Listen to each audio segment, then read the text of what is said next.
আলহামদুলিল্লাহ, নলকোড়া দারুল কোরআন হাফিজিয়া মাদ্রাসা ও গ্রামবাসীর উদ্যোগে ৪৬তম বার্ষিকী আজকের বিশাল ওয়াজ মাহফিলে সুযোগ্য সম্মানিত সভাপতি, অত্র মাহফিলের সম্মানিত সহ সভাপতি, আজকের মাহফিলের আমন্ত্রিত প্রধান অতিথি, বিশেষ অতিথিবৃন্দ, মঞ্চে উপস্থিত আছেন এলাকার সুনামধন্য ব্যক্তিবর্গ, মুরব্বিয়ান ইকরাম, উলামা ইকরাম, উলামাই আযম, ডানে বামে সামনে উপস্থিত দূর দূরান্ত থেকে আগত দিনদার মুত্তাকিন পরেজগার ভাই ও বাবাজিরা, পদ্মার আড়ালে শ্রদ্ধেয়া আমার সম্মানিত মা ও বোনেরা, সকলকেই সুন্নাত তরিকা অনুযায়ী সালাম জানাই। আসসালামু আলাইকুম ওয়া রাহমাতুল্লাহি ওয়া বারাকাতুহু।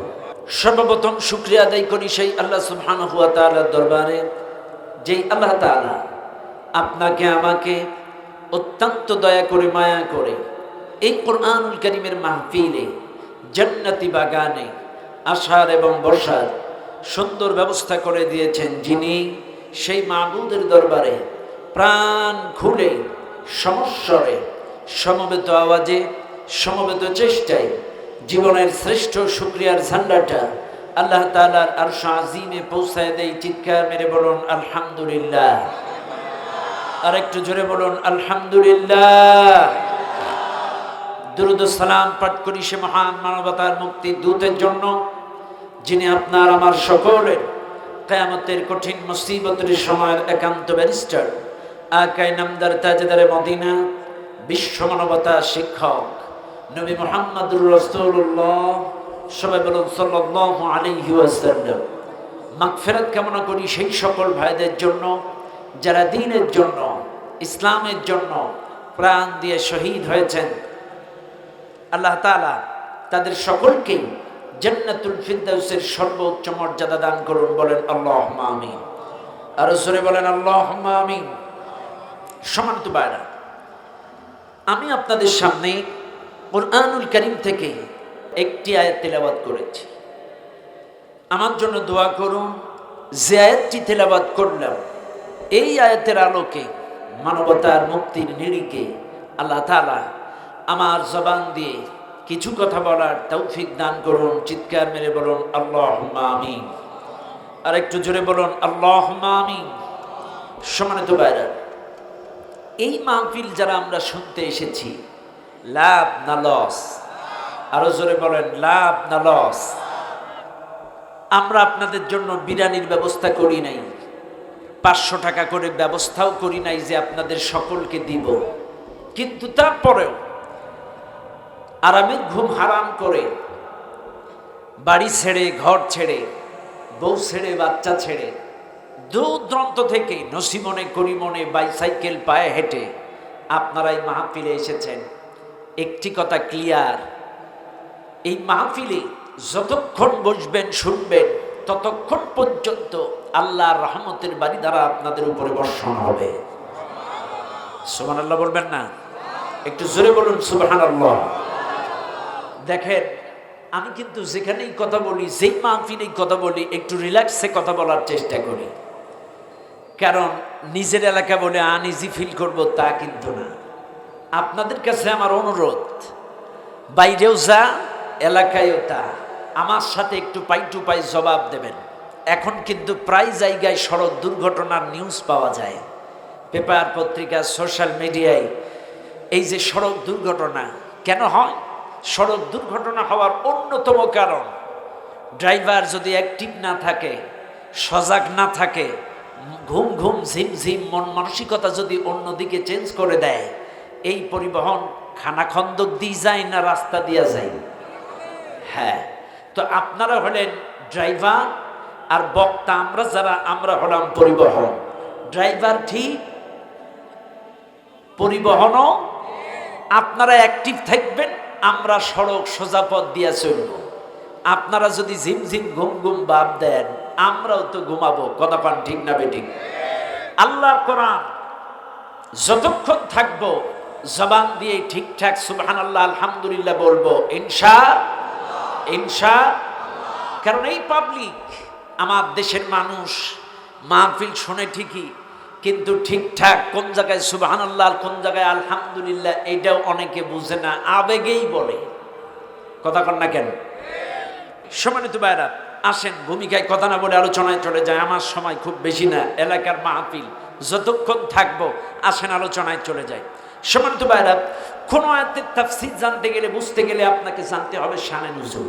এই আয়াতটি কোথায় নাজিল হলো, কেন নাজিল হলো, স্থান কাল পাত্র সময়টা প্রেক্ষাপটটা কি ছিল, শানে নুজুল যদি জানা যায়, তেলাওয়াতকৃত আয়াতের মূল বিষয়বস্তুটা আয়নার মতো সহজেই বোঝা যায়। বিশেষ করে আম জনগণ যারা, এদের বুঝতে সুবিধা হয়। সম্মানিত ভাইরা, এই সূরাটির নাম সূরাতুল লুকমান। কোন সূরা? লুকমান। ভালো করে মনে রাখবেন, এই সূরাটার যে আয়াত আমি তেলাওয়াত করেছি, সূরাটির মোট আয়াত সংখ্যা 34। এই সূরাটার 31 নম্বর সূরা, এই সূরাটার 34 নম্বর আয়াত আমি আপনাদের সামনে তেলাওয়াত করেছি। সূরাটার শানে নুজুল, সূরাটি কেন নাজিল হলো এটা আমরা অনেকেই জানি, এজন্য এই দিকে আমি সময় নষ্ট করব না।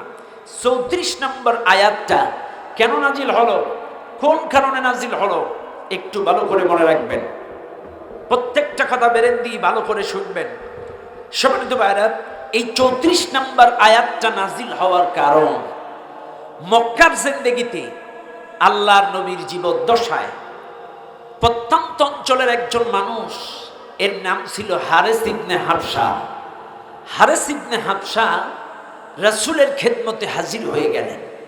রাসূলের খেদমতে আইসে, এই সাহাবীর নাম হারেস ইবনে হাবশা। আমি আবারও বলি, আমাদের সাতক্ষীরা অঞ্চলের এই জেলার প্রত্যন্ত অঞ্চল কিন্তু গাবুরা পাতাখালী। কথা কর না কেন?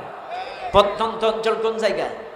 গাবুরা পাতাখালী। আমরা আঞ্চলিক ভাষায় বলি গেবরু পাতাখালী। ঠিক না ঠিক? ওই এলাকার লোক থাকলে মাইন্ড করেন না, আমি বোঝানোর জন্য বলতেছি, তাফসিরে আসছে যেটা। তো মক্কারও প্রত্যন্ত অঞ্চল আছে, মক্কার প্রত্যন্ত গ্রামীণ অঞ্চলের একজন সাহাবী হারেস ইবনে হাবশা নবীজির খেদমতে হাজির হয়ে গেলেন। নবীজির খেদমত করতে করতে হারেস ইবনে হাবশা নবীজিকে ডাক দিয়ে বলেন, হুজুর, আমি আপনারে কয়েকটি প্রশ্ন করতে চাই, কয়েকটি প্রশ্ন আমি আপনার কাছে জানতে চাই। হুজুর বলে, কি প্রশ্ন তুমি করতে চাও? হারেস ইবনে হাবশা ডাক দিয়ে বলেন, ইয়া রাসূলুল্লাহ, আপনি বলেন, আমি আপনার কাছে যে 5টা প্রশ্ন জানতে চাই, তার প্রথম নাম্বার প্রশ্ন হলো, হুজুর আপনি বলেন, কিয়ামত কখন হবে, কোন দিন হবে, কোন সময় হবে? 2 নাম্বার প্রশ্ন, হুজুর কখন কোথায় বৃষ্টি বর্ষণ হবে আপনি বলে দেন।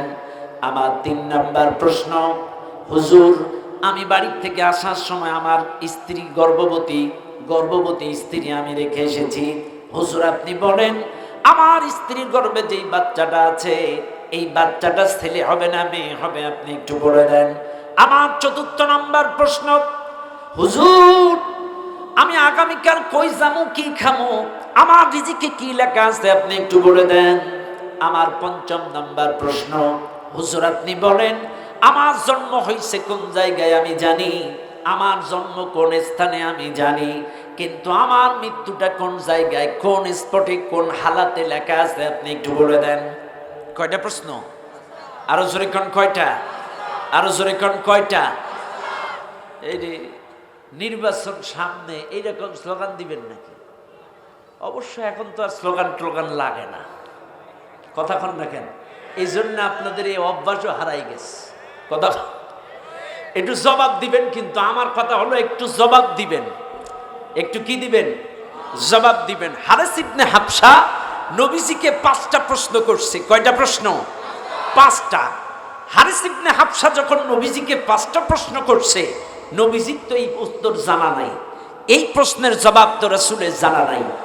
এই প্রশ্নের জবাবে আল্লাহর পক্ষ থেকে মুহূর্তের মধ্যে সূরা লুকমানের 34 নম্বর আয়াতটা ওই মুহূর্তে রাসূলের কাছে নাযিল হয়ে গেল। কোন সুবহানাল্লাহ। আল্লাহ রাব্বুল আলামিন বলেন, ইন্নাল্লাহা عنده علم الساعة وينزل الغيث ويعلم ما في الأرحام وما تدري نفس ماذا تكسب غدا وما تدري نفس بأي أرض تموت إن الله عليم خبير বলেন আল্লাহু আকবার। পাঁচটা প্রশ্নের জবাব আল্লাহ দিয়া দিলেন। হারিস ইবনে হাফসা যেই পাঁচটা প্রশ্ন করলেন, প্রথম নাম্বার প্রশ্ন, হুজুর আপনি বলেন কিয়ামত কখন হবে, কোন দিন হবে, কোন সময় হবে, আপনি বলে দেন। এই প্রশ্ন যখন করলেন, আল্লাহ জবাব দিয়া দিলেন, ইন্নাল্লাহা ইনদাহু ইলমুস সাআহ, নিশ্চয়ই কিয়ামতের জ্ঞানটা আল্লাহ ভালো জানেন, নিশ্চয়ই কিয়ামতের ইলমটা আল্লাহর ভালো জানা। কিয়ামত কখন হবে, কোন দিন হবে, কোন সময় হবে, এই দুনিয়ার কোনো মানুষ বলতে পারে না, এই দুনিয়ার কোনো মানুষ জানে না। কিয়ামত কখন হবে, কোন দিন হবে, কোন সময় হবে, এই পৃথিবীর মানুষ বলতে পারে না। তবে শুনে নেন, এই মাহফিলে যত মানুষ আছেন প্রত্যেকটা কথা বেরেন দিয়া খাটান। কিয়ামত আল্লাহ রাব্বুল আলামিন আরেক জায়গায় বলেন, সূরাতুল আরাফ আল্লাহ বলেন, ইয়াসআলুনাকা আনিস সাআতি আইয়ানা মুরসাহা কুল ইন্নামা ইলমুহা ইনদা রাব্বি লা ইউজাল্লিহা লিওয়াক্তিহা ইল্লা হু। আল্লাহর কোরআন সূরা আরাফ 187 নম্বর আয়াত। আল্লাহ পাক ডাক দিয়ে বলেন, নবীজি এই পৃথিবীর মানুষ যদি তোমার কাছে জানতে চায়, এই পৃথিবীর মানুষ যদি তোমার কাছে প্রশ্ন করে কিয়ামত কখন হবে, কোন দিন হবে, কোন সময় হবে, নবীজি তুমি বলে দাও, কুল ইন্নামা ইলমুহা ইনদা রাব্বি, কিয়ামতের জ্ঞানটা আল্লাহ ভালো রাখেন, কিয়ামতের জ্ঞানটা আল্লাহ ভালো জানেন। তবে এই মাহফিলে যত মানুষ আছেন আপনারা শুনে নেন, কিয়ামতটা সংগঠিত হবে তখন এই পৃথিবীতে বিশুদ্ধ ইবাদত করার মতো মানুষ থাকবে না। যখন বিশুদ্ধ ইবাদত, সলিড ইবাদত, ওমা উমিরু ইল্লা লিয়াবুদুল্লাহ মুখলিসিনা লাহুদ্দিন ফাদউল্লাহ মুখলিসিনা লাহুদ্দিন, খালেস ভাবে খুলুসিয়াতের সাথে যতক্ষণ না ইবাদত থাকবে কিয়ামত হবে না। খুলুসিয়াতের সাথে ইবাদত যখন উঠে যাবে, বিশুদ্ধ ইবাদত যখন উঠে যাবে, কিয়ামতটাই তখন সংগঠিত হবে। কিন্তু আমার মনে হয় সেই দিন কাছে এসে গেছে, কারণ আজকে বিশুদ্ধ ইবাদত নাই, সব অশুদ্ধ। কথা বলেন না কেন? আজকে এই মাহফিলের মানুষ আপনারা বুকে হাত দিয়া প্রশ্ন করেন, প্রতি মাহফিলে বাংলাদেশে প্রতি অলিতে গলিতে আনাচে কানাচে তাফসীর মাহফিল হয়, বাংলাদেশে ওয়াজ মাহফিল হয়, ইসালে সব মাহফিল হয়, প্রত্যেকটা জুমা মসজিদে দোয়া হয়, প্রত্যেকটা বিশ্ব ইজতেমায় দোয়া হয়। এই যে আজকেও দোয়া হবে, আমরা সবাই দোয়া করি, রব্বানা আতিনা ফিদ দুনিয়া হাসানা ওয়া ফিল আখিরাতি হাসানা, আল্লাহ আমাদের দুনিয়ার কল্যাণ দাও, আখিরাতের কল্যাণ দাও। এই যে দোয়া আমরা 5 ওয়াক্ত নামাজে করি, দোয়াগুলো যাচ্ছে কোন জায়গায়? কথা বল না কেন? এত দোয়া করি, এই বিপদ আপদ মুসিবত কাটায়া দাও, জুলুম নির্যাতনের স্টিম রুলার কাটায়া দাও, হামলা মামলা কাটায়া দাও, বিপদ আপদ কাটায়া দাও, দাঙ্গা হামা হিংসা প্রতিহিংসা কাটায়া দাও, বিদল বেদলে মারামারি কাটায়া দাও। এত দোয়া করছি, যাচ্ছে কোন জায়গায়? তাহলে বোঝা গেল বিশুদ্ধ ইবাদত করার মতো মানুষ নাই, এজন্য আমাদের দোয়া কবুল হচ্ছে না। শোনেন, দোয়া কবুল না হওয়ার প্রথম কারণ হলো পবিত্রতা। পবিত্রতা হলো 2 প্রকার, দৈহিক পবিত্রতা এবং মানসিক পবিত্রতা। দৈহিক পবিত্রতা হয় ওযু আর গোসলে, মানসিক পবিত্রতা হয় হালাল খাদ্য খাবারে। আজকে এই বাংলাদেশের ম্যাক্সিমাম মানুষ কোনো না কোনো ভাবে হারাম খাদ্যের সাথে সম্পৃক্ত, কোনো না কোনো ভাবে হারাম খাচ্ছে। এখন আমার দেশের মানুষ মনে করে শুধু সুদ ঘুষটাই হারাম। কে শিখাইছে আপনারে? সুদ ঘুষটাই শুধু হারাম না, ধান্দাবাজি করে খাওয়া হারাম, সাদাবাজি করে খাওয়া হারাম, সন্ত্রাসী করে হারাম, জনগণের সম্পদ লুণ্ঠন করে খাওয়া হারাম, সুদ খাওয়া হারাম, ঘুষ খাওয়া হারাম। এরপরে মনে করেন আপনার 2 ভাই 2 বোন এক বাবার সন্তান, বাবা মারা গেছে, আইন অনুযায়ী হক অনুযায়ী বাপতি সম্পত্তি ভাইও পাবে বোনেও পাবে, কিন্তু এমনও ভাই আছে হাজি সাহেব নামাজি রোজাদার, বোনের সম্পত্তিগুলো বাপতি সম্পত্তি দেয় না। শোনেন, ওই বোনের সম্পত্তি কবজা করে খাচ্ছেন, ওই সম্পত্তির ধান নারকেল আম ফসলাদি খাওয়াও আপনার জন্য হারাম। শুনে নেন যারা ভাই আছেন, আপন বোনের জমি যারা ভক্ষণ করে খাচ্ছেন, ন্যায্য পাওনা বোনকে বুঝিয়ে দেন না, এই জমির ফসলাদি খাওয়াও আপনার জন্য হারাম।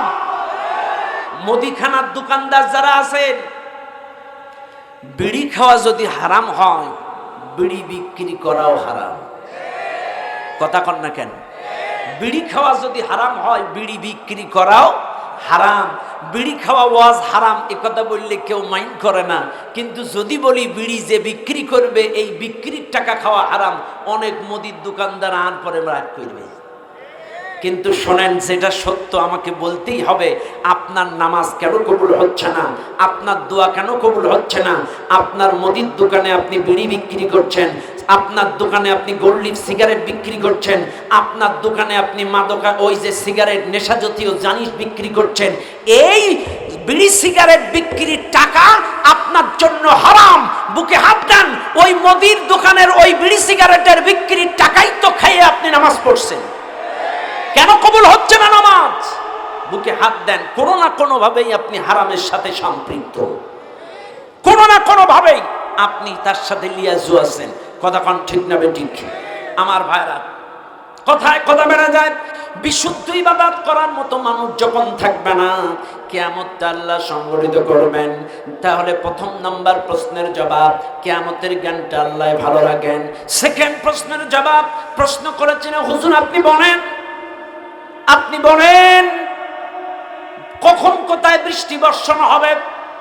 আপনি বলে দেন, আল্লাহর কোরআন বলেন ওয়ায়ুনাজ্জিলুল গায়ব, কখন কোথায় বৃষ্টি বর্ষণ হবে আল্লাহ ছাড়া কেউ জানে না। কতটা কার? জোরে বলেন কার? কখন কোথায় বৃষ্টি বর্ষণ হবে এটা আল্লাহ ছাড়া কেউ জানে না। ও দুনিয়ার মানুষ, এই মাহফিলে যত মানুষ আছেন প্রত্যেকটা কথা বেরেন দিয়া খাটান। আজকে আবহাওয়া অধিদপ্তর, টেলিভিশন, রেডিও যাই বলেন না কেন, এরা যা টিভিতে নিউজ করে, বেতারে যে নিউজ করে, দেখবেন এরা সম্ভাবনাময় ডেটটাই অ্যাকুরেট বলতে পারে না। অ্যাকুরেট জানেন কে? আরো জোরে কোন কে? এরা সম্ভাবনাময় ডেট দেয়। আজকে সুন্দরবন নদী উপকূলীয় এলাকায় 7.5 নম্বর হারিকেন সংকেত, ঝড়ো হাওয়া আর বৃষ্টি হইতে অ্যাকুরেট বলে না। সকাল বেলায় 7.5 নম্বর সংকেত, বিকেল বেলায় আসি কয় সেটা ঘুরে ওই পশ্চিমবঙ্গ ভারতে চলে গেছে। তাইলে বৃষ্টির খবর জানে কে? ওয়ায়ুনাজ্জিলুল গায়ব, কখন কোথায় বৃষ্টি বর্ষণ হবে এটা আল্লাহ ছাড়াই পৃথিবীর কোনো মানুষ বলতে পারে না। আমি আবারও বলছি, মানুষ রাগ করবেন না, কারণ আল্লাহ যা করে বান্দার মঙ্গলের জন্যই করে। যখন বৃষ্টির প্রয়োজন বৃষ্টি দেয়, যখন প্রয়োজন না বৃষ্টি দেয় না। এক কথায় আল্লাহ যা করে বান্দার কল্যাণের জন্যই করে, অনার্থক কিছু করে না। তবে সবাই এটা নিতে পারে না। যার ইমান যেমন সে নিতে পারে তেমন। আমার ভাইরা, ওর স্যালাইন কি ভালো না খারাপ? আরো জোরে কোন? ভালো জিনিস, কিন্তু ওর স্যালাইন যাদের ব্লাড প্রেশার আছে এদের জন্য কি ভালো? কথা কন না কেন? গরুর দুধ ভালো না খারাপ? কথা কন না কেন? ভালো। যার আমার সাথে দোষ আছে এর জন্য কি আসতে করে না? তাইলে সবাই নিতে পারে না। যার ইমান যত বেশি তার বিপদ আপদ মুসিবত পানি অনাবৃষ্টি নিতে পারে তেজি, আর যার ইমান যত কম সে কুফরি করে বেশি। আকাশে মনে ঝেঁটা লেগেছে, বৃষ্টি নেই। আবার একাধারে যদি বৃষ্টি হয়, আমাদের দেশের মহিলা আবার বলবেন আকাশ মনে হয় ছিদ্র হয়ে গেছে। নাউজুবিল্লাহ। এটা হলো ইমানের ব্যাপার। যার যত ইমান সে নিতে পারে তেমন। আরে ভাই, আপনি যদি রাস্তা দিয়ে হোঁচটও খান, এই হোঁচটের দ্বারাও আপনার সগীরা গুনাহ মাফ হয়। একবার রাসূল ওয়াজ করতেছেন, যার শরীরে জ্বর হয় আল্লাহ তার জীবনের গুনাহগুলো জ্বালায় পোড়ায় শেষ করে দেয়। এই মাজলিসে ছিল আবু যার গিফারী রাদিয়াল্লাহু তাআলা। আবু যার গিফারী রাদিয়াল্লাহু তাআলা আনহু বলতেছে, হুজুর আপনি আমার জন্য দোয়া করেন, আমার যেন মৃত্যুর আগ পর্যন্ত জ্বর থাকে। আল্লাহ কবুলও করেছিল। তাই আবু যার গিফারীর মৃত্যুর আগ পর্যন্ত শরীর থেকে টেম্পার কমতো না। এই জন্য মনে রাখবেন, জ্বর, সর্দি, কাশি, বিপদ আপদ, জেল, জুলুম, নির্যাতন, স্টিম রুলার, যা কিছু হয়, আল্লাহ যা কিছু করে বান্দার মঙ্গলের জন্যই করে, অনার্থক কিছু করে না। তবে কেউ নিতে পারে, কেউ পারে না। যার ঈমান যত বেশি সে সেটা গ্রহণ করতে পারে তত বেশি, যার ঈমান যত কম সে তাড়াতাড়ি এটারে বমি করে দেয়। কথা কোন ঠিক না বেঠিক? ও দুনিয়ার মানুষ, তাহলে কখন কোথায় বৃষ্টি বর্ষণ হবে? কালকেই। গত বছর আমরাও এই একই আয়োজন করেছিলাম, আপনারা জানেন। সাদিকুর রহমান আজারি ভাই সহ আমি, শিল্পী মশিউর রহমান ভাই, খুবাইব ভাই, সবাই ছিল গত বছর। আরো আয়োজন ছিল, কিন্তু আল্লাহর কি কুদরতি লীলা, ওয়েদারের কারণে আমরা মাহফিলটা গত বছর করতে পারি নাই। আপনারা জানেন গতকালকেও আমার মাহফিল ছিল আশাশনি শ্রীধরপুর এলাকায়। তো আমি গতকাল যখন মাহফিল করতেছি এই সময় কিন্তু আকাশটা ওই অঞ্চলে মেঘলা। আমার ড্রাইভার কয়, মামা আমার গাড়ির উপরে কয়েক ফোঁটা বৃষ্টিও পড়ছে। আমি কই, আল্লাহ তুমি সব কিছুর মালিক, এতগুলা মানুষ দূর দূরান্ত থেকে আসবে, কোরআনের কথা থেকে তুমি মাহরুম করে দিও না আল্লাহ। গতকালকে অনেক দোয়া করছি রাতের বেলায় গাড়িতে আসতে আসতে, আল্লাহ কোরআনের কথা শোনার থেকে মাহরুম করে দিও না। আল্লাহ পারে কি পারে না? আজকেও কি বৃষ্টি দিতে পারতো না? ওয়েদার অনুযায়ী, সংবাদ অনুযায়ী কিন্তু এই গেল 2-1 দিনের মধ্যে বৃষ্টি হওয়ার কথা ছিল, কিন্তু হেফাজতের মালিক কে? আরো জোরে বলেন কে? আমার ভাইরা বাবাজিরা, 3য় নম্বর প্রশ্নের জবাব হারিস ইবনে হাবশা প্রশ্ন করলেন, ইয়া রাসূলুল্লাহ আপনি বলে দেন আমার 3 নম্বর প্রশ্নের জবাব। হুজুর আপনি বলেন, আমি বাড়িতে আমার গর্ভবতী স্ত্রী রেখে এসেছি, আমার স্ত্রীর গর্ভে যেই বাচ্চাটা আছে এই বাচ্চাটা ছেলে হবে না মেয়ে হবে, আপনি বলে দেন। আমার ভাইরা, আল্লাহ যেভাবে কোরআন নাযিল করেছে এইভাবে পরিবর্তন করার ক্ষমতা গোটা পৃথিবীর কারণ নাই, কিন্তু সমসাময়িক ব্যাখ্যা চেঞ্জ করা যায়। কারণ মনে রাখবেন, যেই জামানায় হারিস ইবনে হাবশা নবীজির কাছে প্রশ্ন করেছিলেন ওই জামানায় পেটের খবর কেউ জানে না। এই জন্য আল্লাহ বলে দিলেছিলেন, ওয়ায়ালামু মা ফিল আরহাম, মায়ের রেহেমের ভেতরে যেই সন্তানটা দাঁড়ায়, মায়ের জরায়ুতে যেই সন্তানটা দাঁড়ায়, এক ফোঁটা পানির মধ্যে যেই সন্তানটা দাঁড়ায়, এই সন্তানটা ছেলে না মেয়ে আল্লাহ ছাড়া কেউ বলতে পারে না। আমার ভাইরা, তবে মনে রাখবেন এইটা সেই সময়ের জন্য নাজিল করেছিল আল্লাহ, সমসাময়িক সেটা রাইট, কারণ এটা পরিবর্তন করার ক্ষমতা কারণ নাই, তবে ব্যাখ্যা চেঞ্জ করা যায়। আজকে সেই জামানায় আল্ট্রাসোনোগ্রাম ছিল না, সেই জামানায় আধুনিক কোনো প্রযুক্তি ছিল না, ওই জামানা অনুযায়ী ওই সমস্যার আলোকে আল্লাহ নাজিল করলেন এই স্ত্রীর গর্ভের বাচ্চাটার খবর আল্লাহ ছাড়া কেউ জানে না। কিন্তু ভাইরা, এখন 2021 সালে এসে একই ওয়াজ যদি আমরা আলেম ওলামা করি, আল্লাহ ছাড়া কেউ জানে না। এখন বাংলাদেশে নাস্তিকের অভাব নাই। এরা বলবে, হুজুর আপনি যে বললেন স্ত্রীর গর্ভে যেই বাচ্চাটা আল্লাহ ছাড়া জানে না, কিন্তু ডাক্তার যে বলে, কথা কন না কেন? ডাক্তার যে বলে এটা ছেলে বা এটা মেয়ে, এটা কেমনে বলে? ভালো করে বুঝবেন। তাহলে ডাক্তার কেমনে বলে এটা ছেলে না মেয়ে? হ্যাঁ, এখন আধুনিক যুগ, আল্ট্রাসাউন্ড করলেই বলা যায় এটা ছেলে না মেয়ে। তাহলে আমাদের আলেম ওলামাদেরকেও আধুনিক ব্যাখ্যা দিতে হবে। আধুনিক ব্যাখ্যা কি? আধুনিক ব্যাখ্যা হলো ওয়ায়ালামু মা ফিল আরহাম। শাব্দিক অর্থ চেঞ্জ করার ক্ষমতাই পৃথিবীর কারণ নাই, কিন্তু ব্যাখ্যা চেঞ্জ করা যায়। সেই সময় আল্ট্রাসাউন্ড ছিল না, আল্লাহ বলল আল্লাহ ছাড়া কেউ জানে না, কিন্তু এখন আল্ট্রাসোনোগ্রাম। আমাদের আলেমদেরকে একটু ব্যাখ্যা চেঞ্জ করতে হবে। এখনকার ব্যাখ্যা হবে, হুজুর আপনি বলেন আমার স্ত্রীর গর্ভে যেই বাচ্চাটা আছে এটা দিনদার হবে না বদকার হবে? বুঝেন নাই? বর্তমান সময়ের আলোকে এটাই হবে ব্যাখ্যা, যে ওয়ায়ালামু মা ফিল আরহাম, এর অর্থ হবে, এর ব্যাখ্যা হবে আমার স্ত্রীর গর্ভে যেই বাচ্চাটা আছে এই বাচ্চাটা দিনদার হবে না বদকার হবে, এর ব্যাখ্যা আপনি একটু বলে দেন। সম্মানিত ভাইরা, আজকের ম্যাক্সিমাম মানুষের বাচ্চা বদকার হচ্ছে কেন? কেন আজকে বদকার? শুনে নেন, যে আমাদের ভুল।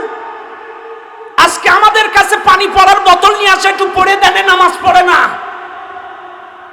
আর ছেলেটা মসজিদে যায় না, মাদ্রাসায় যায় না, এটি হুজুরের কাছে পানি পড়ে কি করবেন? শোনেন, সন্তান ভালো হইতে তিনটা পন্থা লাগে। কয়টা পন্থা? আরো জোরে কোন কয়টা? এক, আপনাকে হালাল উপার্জন খেতে হবে। কি খেতে হবে? হালাল উপার্জন খেতে হবে। সন্তান ভালো হওয়ার অন্যতম মাধ্যম হালাল উপার্জন খেতে হবে। আবারও বলি, হারামের টাকা হারামে যায়, হালালের টাকা হালালে যায়। আবারও বলি, আপনি যদি হারাম পথে উপার্জন করে, সুদ খাইয়ে, ঘুষ খাইয়ে, চাঁদাবাজি করে, মানুষের সম্পত্তি লুণ্ঠন করে ব্যাংক ব্যালেন্স করেন, আর এর মাধ্যমে যদি আপনার সন্তান আসে, ওই সন্তানই একদিন ওই বিল্ডিং বাইসে ইয়াবা খাবে। হালাল পথে উপার্জন করবেন, ওই সন্তানই আল্লাহ দ্বীনের খাদেম হয়ে যাবে। কথা কন না কেন? আল্লাহ দ্বীনের খাদেম হয়ে যাবে। এর একটা ছোট্ট এক্সাম্পল আপনাদের দিই। হারামের টাকা হারামে যায়, হালালের টাকা হালালে যায়, এর একটা ছোট্ট উদাহরণ দিই।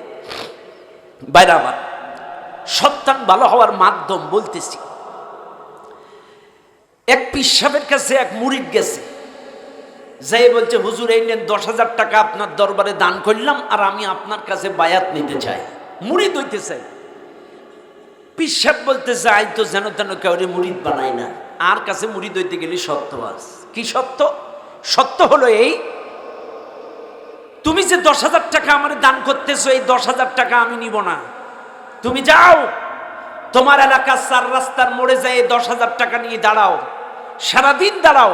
সবচাইতে গরিব মানুষ যে, সবচাইতে গরিব যার মনে হবে, হেরে যে 10,000 টাকা দান করবা, আর এর পেছন পেছন তুমি দূর থেকে অডিট করবা এই টাকাটা সে কোন কাজে ব্যয় করে। লোকটা দাঁড়ায় আস এলাকার 4 রাস্তার মোড়ে, একটা শুটকালো গায়ে জামা, ছিঁড়া ছুটা, খোঁজা খোঁজা দাড়ি, সবচাইতে গরিব অসহায় মনে হয়েছে। লোকটা যাইয়ে এরে যাই বলছে, ভাই তোমারে দান করলাম। লোকটা টাকা নিয়ে দৌড়, এ অলিয়ে গলিয়ে পেছন টেছন দিয়ে দৌড়াইতে দৌড়াইতে এক বাগানে যায় হিরোইন আর গাঁজা কিনে বসে খাচ্ছে। লোকটা এসে পীর সাহেবের কাছে রিপোর্ট জমা দিল, পীর সাহেব আর ইনকামের টাকা এই। আচ্ছা ঠিক আছে। এইবার পীর সাহেব তার নিজের পকেট থেকে টাকা বাইর করে দিছে, বাপ এই নাও, আমার টাকাটাও আজকের একই রাস্তার একই মোড়ে যেয়ে এই টাকাটা তুমি আর একজন গরিবকে দিবা, এবং তার পিছ পিছ যায় তদন্ত করবা আজকের টাকাটাও কোন কাজে ব্যয় হলো। এই লোকটার মনে মনে রাগ আছে, গতকালকে 8 টাকা নিয়ে গেছে, গাঁজাখোর আজকে জাগা মতো দেব। ও খাড়ায়াস সারাদিন দাঁড়াইছে, বিকাল অব্দি দাঁড়াইছে। একটা লোক ছিঁড়া ছুটা পাঞ্জাবি, দাড়ি, বগলে একটা টোপলা, এটা দেখি খুব দয়া হইছে, যাই বলছে, ভাই এই টাকাটা তোমারে দান করলাম। টাকাটা নিয়া লোকটাও আজকে বগলের টোপলাটা ফেলাই দিয়ে ও দৌড়াইতে দৌড়াইতে এলাকার মোড়ে যায় একটা দোকান থেকে রুটি আর কলা নিয়ে কিনে তার বাড়ির ছোট ছোট বাচ্চারা ক্ষুধার যন্ত্রণায় কাঁদতেছিল, বাচ্চাদের কোলের পরে তুলে এই রুটি আর কলা ছিঁড়ে ছিঁড়ে তাদের গালে দিচ্ছে। এই মুরিদ এসে পীর সাহেবের কাছে কয়, পীর সাহেব আপনার টাকার এই আজকের অবস্থা রিপোর্ট। হুজুর বলতেছে, বাপ তোর টাকা অবৈধ পথে উপার্জন, এই জন্য তোর টাকাটা হারামে ব্যয় হয়েছে, হিরোইন খোর গাঁজাখোরের কাছে চলে গিয়েছে। আমার টাকাটা হালাল পথে উপার্জন, আমার টাকাটা ভালো কামে ব্যয় হয়েছে। এরে ভাই, সন্তানটা হলো সবচাইতে বড় রিজিক, সবচাইতে বড় রিজিক হলো সন্তান। কাজে আপনি যদি হারাম খান, আপনার সন্তান মানুষ হবে না, ওই সুদখোর হবে, ঘুষখোর হবে, ওই চাঁদাবাজ, সন্ত্রাস, টেন্ডারবাজ হবে, ওই এলাকার মাস্তান হবে, ওই এলাকার সবচাইতে দুর্নীতিবাজ হবে, ওই গাঁজা খাবে, ফেনসিডিল খাবে, ইয়াবা খাবে। তার বাস্তব প্রমাণ যারা হারাম খায়, তদন্ত রিপোর্ট নেন, হয়তো সার্টিফিকেট তাদের হতে পারে, ডিগ্রি হতে পারে, কিন্তু তাদের নৈতিক চরিত্র থাকবে না। কারণ হারামের টাকা হারামে ব্যয় হয়। এই জন্য বলি, আমার কথায় কষ্ট নেবেন না, আপনাদেরকে বলি, সন্তান ভালো হওয়ার অন্যতম মাধ্যম হালাল উপার্জন খাওয়া। ব্যাস এক। দুই নাম্বার, আমারে রাগ করবেন না, বাপ চাচারা বসে আছে তারপরেও বলতেছি, 2 নাম্বার হলো একটি সুন্নাত তরিকা আছে। কি তরিকা? স্বামী আর স্ত্রী মিলনে আবদ্ধ হইতে গেলে একটা দোয়া আছে, বিসমিল্লাহি আল্লাহুম্মা জান্নিবনা শাইতানা ওয়া জান্নিবিশ শাইতানা মা রাযাকতানা। এই দোয়াটা পড়ে স্বামী স্ত্রী মিলনে আবদ্ধ হতে হয়। এই দোয়ার অর্থ কি? এই দোয়ার অর্থ, আল্লাহ আমার আর আমার স্ত্রীর মিলনের মাধ্যমে যদি কোনো রিজিক দাও, কোনো সন্তান দাও, এটা যেন শয়তানের ওয়াসওয়াসা থেকে হেফাজতে থাকে। এই দোয়ার অর্থ। আল্লাহর রাসূল বলেন, যেই স্বামী স্ত্রী এই মিলনের দোয়াটা পড়ে নেয়, শয়তান আর স্বামী স্ত্রীর মাঝখানে কালো পর্দা পড়ে যায়। শয়তান তখন স্বামী স্ত্রীর মিলনটা দেখতে পায় না। আর যেই স্বামী স্ত্রী এই দোয়াটা পড়ে না, শয়তান ওদের পাশে উৎপাত করে, বিভিন্ন মন্ত্রণা কুমন্ত্রণা দেয়, আর ওই মাধ্যমে যদি সন্তান আসে, ওটাই শয়তানের খাস মুরিদ হয়। বল বুঝবেন না? 40 বছর বিয়ে করছেন, 20 বছর বিয়ে করছেন, এই দোয়া এখনো অনেকে জানে না। আমার কথা একটাই, ইসলাম মানলে সব মানতে হবে। উদখুলু ফিস সিলমি কাফা, পরিপূর্ণ ইসলামে দাখিল হতে হবে। মসজিদে ইসলাম মানবেন, মাদ্রাসায় ইসলাম মানবেন, বাড়িতে মানবেন না। সন্তান ভালো হওয়ার অন্যতম মাধ্যম এই দোয়া।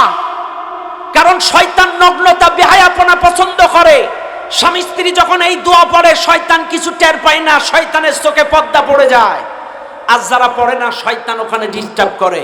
ব্যাস, আর বলবো না। 3, শয়তান ভালো হওয়ার, এই সন্তান ভালো হওয়ার অন্যতম মাধ্যম। 3 নাম্বার, সন্তান যখন গর্ভে চলে আসবে, আমার দেশের গর্ভবতী মায়েরা বেশি বেশি করে তাসবিহ তাহলিল, নামাজ, কোরআন তেলাওয়াত করবে, বেশি বেশি করে কোরআন পড়বে, তাসবিহ তাহলিল করবে। সূরা ইয়াসিন, সূরা মুহাম্মদ, সূরা ইউসুফ, এরপরে সূরা মুলক, সূরা ওয়াকিয়া বেশি বেশি তেলাওয়াত করবে। এই সন্তান কখনো খারাপ হবে না। আমার ভাইরা, বাবাজিরা, আমারে ভুল বুঝবেন না, প্রত্যেকটা কথা বেরেন দিয়া ভালো করে শোনেন। আজকে আমার দেশের মানুষদের লক্ষ্য করে দেখেন, আসলে শয়তানও জানে কখন কেমনে মানুষকে ধোঁকা দিতে হয়। এই দুনিয়ার দিকে তাকায় দেখেন, আমি আসলে চিন্তা করি শয়তানের কি ক্রিটিক্যাল ব্রেন। করোনার সময় কলেজ, ইউনিভার্সিটি, স্কুল বন্ধ হয়ে গেল। শয়তান চিন্তা করলো কলেজ বন্ধ, ইউনিভার্সিটি বন্ধ, স্কুল বন্ধ, এই যুবক পোলাপানগুলা, সকল স্টুডেন্টগুলা তো তাইলে বই পুস্তক কিতাবাদি সব মুখস্থ করে ফেলবে। করোনার ছুটিতে এদের সকল বই মুখস্থ হয়ে যাবে, এরা জ্ঞানী হয়ে যাবে। না না না, এদের এই বই পুস্তক মুখস্থ করতে দেওয়া যাবে না, এদেরকে একটা কামে লাগানো লাগবে। শয়তান করোনার সময় নাজিল করলো পাবজি আর ফ্রি ফায়ার। কথা বল না কেন? ঠিক না বে ঠিক? পাবজি আর ফ্রি ফায়ার, কথা না? আগে দেখতাম জামাতে নামাজ পড়ে, এখন দেখি মোড়ে মোড়ে জামাতে গেম খেলে। ঠিক না বে ঠিক? বারামাত, আজকে সরকার বলে জঙ্গি মুক্ত দেশ গড়বে, প্রশাসন বললে জঙ্গি মুক্ত দেশ গড়বে। আপনারা আমেরিকার চাল বুঝেন না, ইহুদি খ্রিস্টানদের চাল বুঝেন না। ইহুদি খ্রিস্টান আমেরিকা এরা সুকৌশলে মানুষের মধ্যে অস্ত্র ট্রেনিং ঢুকায় দিচ্ছে। এই যে যুবকদের মাধ্যমে ট্রেনিং দিচ্ছে, গেমের মাধ্যমে, এই যে গেমের মাধ্যমে একটা ট্রেনিং হচ্ছে। আল্লাহ না করুক কোনোদিন যদি এরা অস্ত্র পায়, বাস্তবে প্রমাণ দিয়ে দেবে। এটা আমেরিকার চাল, মুসলমানদের ভেতরে এটা ঢুকায়া দিছে। আপনি গোটা পৃথিবীতে তদন্ত করেন, বাংলাদেশের মুসলিমরা যেই হারে গেম খেলে, গোটা পৃথিবীর কোন যুবক এত গেম খেলে না। এটা ইহুদি খ্রিস্টানদের ষড়যন্ত্র, সুকৌশলে ওদের অস্ত্র ট্রেনিং দিচ্ছে। কোন কালে যদি এরা অস্ত্র পায়, বাস্তবে তার ট্রেনিং দিয়ে দেবে। কথা বল না কেন? এই জন্য খবরদার এই গেমগুলো খেলবেন না। কথা বল ঠিক না বেটি? সম্মানিত ভাইরা আমার, বাবাজিরা আমার, 4 নম্বর প্রশ্নের জবাব হারিস ইবনে হাবশা প্রশ্ন করলো, ইয়া রাসূলুল্লাহ আপনি বলেন, হুজুর আপনি বলেন, হুজুর আগামীকাল আমি কই যাব, কি খাবো, আমার রিজিকে কি লেখা আছে আপনি বলে দেন। ওমা তাদরি নাফসুম মাযা তাকসিবু গাদা, আল্লাহ বলেন তুমি কই যাবে, কি খাবে, তোমার রিজিকে কি লেখা আছে আল্লাহ ছাড়া কেউ জানে না। আল্লাহ ছাড়া কেউ জানে না। 5 নম্বর প্রশ্নের জবাব হারিস ইবনে হাবশা প্রশ্ন করলেন, ইয়া রাসূলুল্লাহ আপনি বলেন, আমি আমার জন্ম হইছে কোন জায়গায় আমি জানি, আমার মৃত্যুটা কোথায় লেখা আছে, কোন অবস্থায় হবে, কোন হালাতে হবে আপনি বলে দেন। আল্লাহর কোরআন, ওমা তাদরি নাফসুম বিআইয়ি আরদিন তামুত, কার মৃত্যু কোথায় কোন অবস্থায় হবে এই দুনিয়ার কোনো মানুষ বলতে পারে না তোমার জন্মটা নলকুড়াই হতে পারে, তোমার জন্মটা সাতক্ষীরায় হতে পারে, কিন্তু তোমার মৃত্যুটা চিটাগাঙে লেখা থাকতে পারে। তোমার জন্ম সাতক্ষীরায় হতে পারে, তোমার মৃত্যুটা কলকাতায় লেখা থাকতে পারে। তোমার জন্মটা সাতক্ষীরায় হতে পারে, তোমার মৃত্যুটা লেখা থাকতে পারে দুবাই, সৌদি আরবে। এই জন্য আপনাদের বলি, কার মৃত্যু কখন কোন জায়গায় হবে কিচ্ছু বলার নাই। মৃত্যুর পূর্ব প্রস্তুতি গ্রহণ করেন। এখান থেকে বাড়িতে যাইতে পারবেন কোনো গ্যারান্টি কোনো গ্যারান্টি নাই। কার মৃত্যু কখন কোন জায়গায় হবে কেউ জানে না। আইনামা তাকুনু ইউদরিকুমুল মাউত ওয়ালাউ কুনতুম ফি বুরুজিম মুশাইয়াদা। মৃত্যু যখন আসবে, সুদৃঢ় দুর্গের ভিতরেও যদি থাকো, তোমাকে পাকড়াও করবে, বাঁচতে পারবেন না। মৃত্যুর খবর কেউ জানে না। কিসের এত বড়াই, কিসের এত দাপট। আজকের বলে, আরে চিনো সাইকে, এরে ভাই তুই কে রে? তুই তো এক ফোঁটা নাপাক পানি থেকে তৈরি। আল্লাহ যদি তোরে দয়া করে তোর মায়ের পেটে জমা না রাখতো, কোনো না কোনো পেশাবখানায় তুমি পড়ে থাকতে। কথা কন না কেন? তুমি যে দাপট দেখাও, এটা তো আল্লাহ দয়া করে তোমার রক্ত মাংসের শরীর দিছে, নাইলে কোনো না কোনো প্রস্রাবখানায় তুমি পড়ে থাকতে। কারণ তোমার বাবার এক ফোঁটা বীর্য থেকে তোমার সৃষ্টি করেছে আল্লাহ। তাইলে বোঝা গেল আল্লাহ দয়া করে তোমার মায়ের রেহেমে তোমাকে জমা করছে বলে মানুষ হইছো। আজকে অহংকার করো না, মানুষের উপরে জুলুম নির্যাতন করো না, মানুষকে অমানুষ ভাইবো না, ইস্টিমরুলা চালাইও না। মানুষের সাথে ভালো ব্যবহার করো, কথার দ্বারা, ব্যবহারের দ্বারা, অর্থের দ্বারা, ক্ষমতার দ্বারা। সব সময় মানুষের সাথে ভালো ব্যবহার করবেন। কথা কোন ঠিক না বেঠিক? সম্মানিত ভাইরা আমার, এই পৃথিবীর কেউ মৃত্যুর খবর বলতে পারে না। তবে একজন মৃত্যুর খবর জানার চেষ্টা করেছিল। শুনে নেন আজকের মাহফিলের জনগণ। তাফসিরে নূরুল কোরআন এই আয়াতের তাফসীর দেখতে গিয়ে দেখলাম একটা ছোট্ট ঘটনা বর্ণনা করা হয়েছে। তাফসিরে নূরুল কোরআন সূরা লুকমানের তাফসীর, এখানে স্পষ্ট করে উল্লেখ করা। এই আয়াতের তাফসীর করতে গিয়ে বলেছে, মৃত্যুর খবর আল্লাহ ছাড়া কেউ জানে না, কিন্তু আল্লাহর একজন প্রিয় মাহবুব বান্দা মৃত্যুর খবরটা জানার চেষ্টা করেছিলেন। আমার ভাইরা, চার ইমামের অন্যতম একজন ইমাম মালিক রাহমাতুল্লাহ আলাইহি প্রাথমিক 40টা বছর তিনি মক্কায় থাকতেন। তিনি শেষ জীবনটা মদিনায় কাটানোর চেষ্টা করেছিলেন। 40 বছর পরে তিনি মদিনায় চলে এসেছিলেন। ইমাম মালিক রাহমাতুল্লাহ আলাইহি তার মনের আশা আকাঙ্ক্ষা ছিল, আমার মৃত্যুটা যেন মদিনার মাটিতে হয়ে যায়, আমার শেষ নিঃশ্বাসটা যেন মদিনার মাটিতে ত্যাগ হয়। এই আশা নিয়ে, আকাঙ্ক্ষা নিয়ে ইমাম মালিক মক্কা থেকে মদিনায় আসলেন। কিছুদিন যেতে না যেতে হঠাৎ হজ্জের মৌসুম চলে এলো। হজের মৌসুম যখন চলে এলো, আমার ভাইরা, ইমাম মালিক রাহমাতুল্লাহ আলাইহি যদিও অনেকবার মক্কায় থাকাকালীন হজ করেছে, যদিও তার যাওয়াটা জরুরি না, তারপরেও ইমাম মালিকের মনের মধ্যে হজের লোভ জন্ম নিল। চিন্তা করতেছে, আরে যদি হাজিদের সাথে ইহরামের কাপড় বেঁধে আমিও যাইতে পারতাম, আমিও যদি লাব্বাইক আল্লাহুম্মা লাব্বাইক বলে যেতে পারতাম। কারণ ইমানদার যারা, মুমিন যারা, এরা ভালো কাজের লোভ সামলাইতে পারে না, ভালো কাজের লোভ সামলাইতে পারে না। ইমানদারের সামনে ভালো কাজের ডাক আসলে ইমানদার বসে থাকতে পারে না। ইমাম মালিক চিন্তা করছে, যদিও অনেকবার আমি হজ করেছি, তারপরেও যদি যাইতে পারতাম। সম্মানিত ভাইরা আমার, বাবাজিরা আমার, ইমাম মালিক রাতের বেলা ইস্তিখারার আমল করে তাহাজ্জুদের নামাজ পড়ে আল্লাহর কাছে দোয়া করে, আল্লাহ আমি জানি মৃত্যুর খবর তুমি ছাড়া কেউ জানে না, কিন্তু কোন মাধ্যমে ইশারা ইঙ্গিতে যদি জানতাম আমার হায়াত কতদিন আছে, যদি জানি হায়াত আছে তাইলে হজ করতে যাব, যদি না থাকে যাব না। কারণ হজ করতে গিয়ে মক্কায় গিয়ে যদি মারা যায়, আমার কবরটা তো মক্কায় থাকবে না, আমার কবরটা তখন মদিনায় আর হবে না।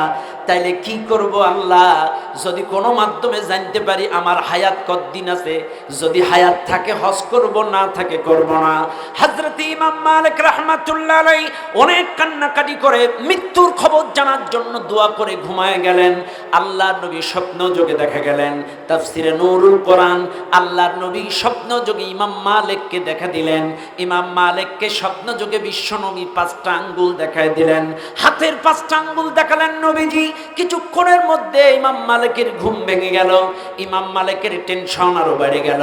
আমি চিন্তায় ছিলাম হায়াত কতদিন আছে, হায়াত যদি থাকে হজ করব, না থাকে করব না। কিন্তু আল্লাহর নবী তো আমারে 5টা আঙ্গুল দেখাইছে, তাহলে 5-এর ব্যাখ্যা কি? তাহলে কি আমি 5 বছর বাঁচবো নাকি? তাহলে কি আমি 5 বছর বাঁচবো নাকি? 5-এর ব্যাখ্যা কি? 5 আঙ্গুল যদি 5 বছর হয় হজ করা যায়, সমস্যা নাই। 5 আঙ্গুল যদি 5 মাস হয় তাও হজ করা যায়, সমস্যা নাই। কিন্তু যদি 5 দিন হয় তাহলে তো হজ করা যাবে না। তাইলে কি করা যায়? ইমাম মালিক দিনের বেলায় পাইতারা করে বাড়ির ভেতরে। ইমাম মালিকের গোলাম বলে, মুনিব আমার, আপনার টেনশনে দেখা যায়, আপনি কি কোনো কিছু চিন্তা করছেন নাকি? ইমাম মালিক বলে, গোলাম, আমার উদ্দেশ্য মদিনার মাটিতে শেষ নিঃশ্বাস ত্যাগ করা, কিন্তু হজের মৌসুম চলে এসেছে। আল্লাহর কাছে ইস্তেখারার আমল করে তাহাজ্জুদের নামাজ পড়ে দোয়া করেছিলাম, আল্লাহ যদি হায়াত থাকে হজ করব, না থাকে করব না। কোন কায়দা ইশারা ইঙ্গিতে যদি জানতাম আমার হায়াত কতদিন আছে। সম্মানিত ভাইরা আমার, বাবাজিরা আমার, সঙ্গে সঙ্গে লক্ষ্য করে দেখা গেল ইমাম মালিক তার গোলামকে ডাক দিয়ে বলে, গোলাম তুমি বলো, গোলাম এই এলাকায় মদিনায় বর্তমানে স্বপ্নের ব্যাখ্যা বিশ্লেষণ করার মতো কোন মানুষ মদিনায় আছে নাকি? গোলাম ডাক দিয়ে বলে, হ্যাঁ, একজন প্রখ্যাত আলেম আছে, তার নাম আল্লামা ইবনে শিরিন। আল্লামা ইবনে শিরিন সমসাময়িক স্বপ্নের ব্যাখ্যা বিশ্লেষণ করে কোরআন হাদিস দিয়া। সম্মানিত ভাইরা আমার, কোরআন হাদিস দিয়া সমসাময়িক ব্যাখ্যা বিশ্লেষণ করে। ইমাম মালিক বলছে, গোলাম চলে যাও, দেরি করো না, তাড়াতাড়ি চলে যাও। আল্লামা ইবনে শিরিনের বাড়ি গিয়া আমার নাম বলবা না, আমার নামটা গোপন করে ইবনে শিরিনের বাড়ির থেকে আমার 5 আঙ্গুলের ব্যাখ্যাটা আনো। এইবার গোলাম চলে গেল আল্লামা ইবনে শিরিনের বাড়ি, যায় ডাক দিয়ে বলে, হুজুর, আল্লাহর এক বান্দার উদ্দেশ্য মৃত্যুর খবর জানা, হায়াতের খবর জানা, হায়াত কতদিন আছে এই খবরটা জানা। এখন নবীজি স্বপ্ন যোগে তারে 5 আঙ্গুল দেখাইছে, এই 5-এর ব্যাখ্যাটা কি 5 বছর, 5 মাস না 5 দিন? আপনি বলে দেন। সম্মানিত ভাইরা, আল্লামা ইবনে শিরিন ডাক দিয়ে বলে, গোলাম স্বপ্নটা কে দেখেছে, নাম বলো। গোলাম বলছে, নাম বলা যাবে না। বলছে, তুমি যদি নাম না বলো আমিও ব্যাখ্যা দিব না। বলে, নাম বলো। নাম বলো। তুমি যদি নাম না বলো ব্যাখ্যা দিব না। এদিকে ইমাম মালিক বলেছে, খবরদার নাম বলবা না, গোপনে ব্যাখ্যা আনবা। এদিকে আল্লামা ইবনে শিরিন বলছে, নাম না বললে ব্যাখ্যা দিব না। বেকায়দায় পড়ে গেল। এইবার গোলাম যখন উল্টা রিটার্ন আসতেছে, আল্লামা ইবনে শিরিন পেছন থেকে ডাক দিয়ে বলে, বান্দা, ওগো আল্লাহর গোলাম, জানি না স্বপ্নটা কে দেখেছে, আমি জানি না, তবে আমার কেন জানি মনে হচ্ছে এই জাতীয় স্বপ্ন দেখার মতো মানুষ বর্তমানে এই এলাকায় ইমাম মালিক ছাড়া কেউ হতে পারে না। সুবহানাল্লাহ বলবেন না? আমার কেন জানি মনে হচ্ছে এই জাতীয় স্বপ্ন দেখার মতো প্রখ্যাত মানুষ উনারে ছাড়া তো আমি কাউকে খুঁজে পাইতেছি না। গোলাম কোনো জবাব না দিয়ে সরে গেলেন। যেই বলতেছে, হুজুর গেছিলাম প্রশ্নের জবাব আনতে, কিন্তু উনি বলতেছে তুমি নাম না বললে ব্যাখ্যা দিব না।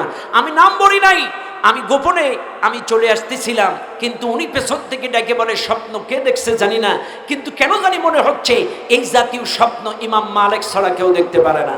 ইমাম মালিক বলছে, নাম যেহেতু বুঝেই ফেলছে, গোপন করার দরকার কি, আবার যাও, যাই নামটা বলে ব্যাখ্যা আনো। যাই বলতে, হুজুর বিয়াদবি মাফ করবেন, স্বপ্নটা ইমাম মালিকই দেখছে। এইবার বলেন, আমার মনিবের উদ্দেশ্য ছিল হায়াতের খবর জানা, হায়াত যদি থাকে হজ করব, না থাকে করব না। কিন্তু নবীজি কেন 5 আঙ্গুল দেখালো, এই 5-এর ব্যাখ্যা কি?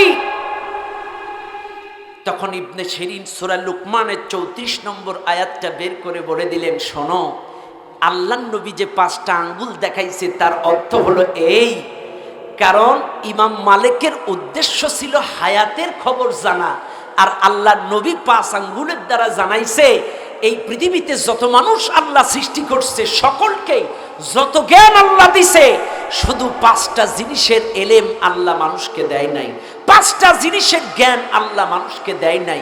কি?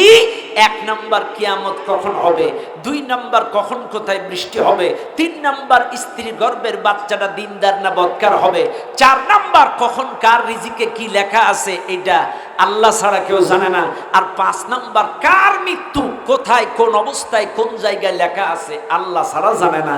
এই 5টা আঙ্গুল দিয়া রাসূল ইমাম মালিককে এটাই বুঝাইতে চাইছে। সুবহানাল্লাহ বলবেন না? একটু জোরে বলবেন না সুবহানাল্লাহ?